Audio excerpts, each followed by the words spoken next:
short video that I found.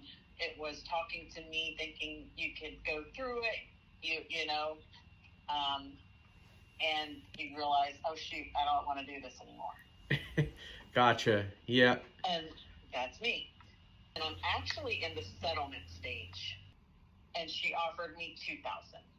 So she said, well, she offered me $9,000 to pay for my medical bills, and then $2,000 for my pocket, and then the lien. So she offered to pay your medical bills back, pay off the lien, and then give you $2,000 for your troubles. Right. Yep. It breaks my heart when I talk to someone that has tried to handle their case on their own, and now she's in a position where the insurance company is offering her $2,000. We'll pay your medical bills, but we're only going to give you $2,000. And now all the things that you could have done in the case from the beginning up until this point, you missed out on those things. You know, a good law firm strategizes, develops, and builds the case a specific way before you get to the negotiation part. So if you reach out in the negotiation part, all of that has been lost now. You miss out on that big chunk and opportunity to put the case in a good position.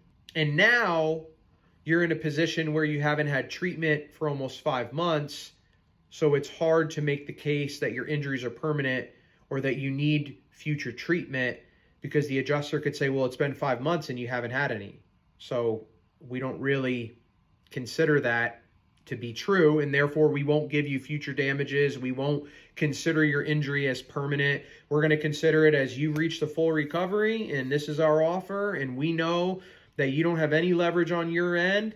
So even if we don't come up any higher than we are right now, we are pretty confident that no law firm is going to want to take your case, and therefore we don't feel any risk on our end to bring up that offer as high as you want it to be.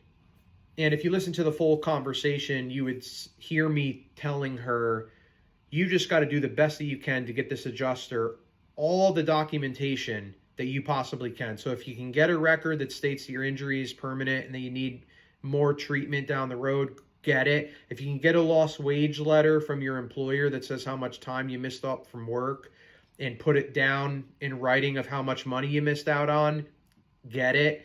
And then if you can get any lost joy letters from like your friends, family, coworkers that talk about you before and after the accident, get that documentation as well and send it to the insurance adjuster and kind of play nice to see if they'll take that documentation and generate a higher offer for you, because they only have so much authority, and a lot of that authority is based upon what you give them.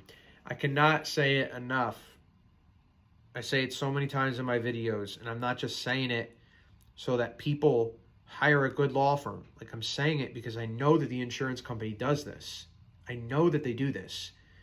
And once you get too far down the road, it's just hard to rehab it from there. So if you'd like a free case evaluation, feel free to reach out anytime. 832-925-2030. God bless you and have a good day.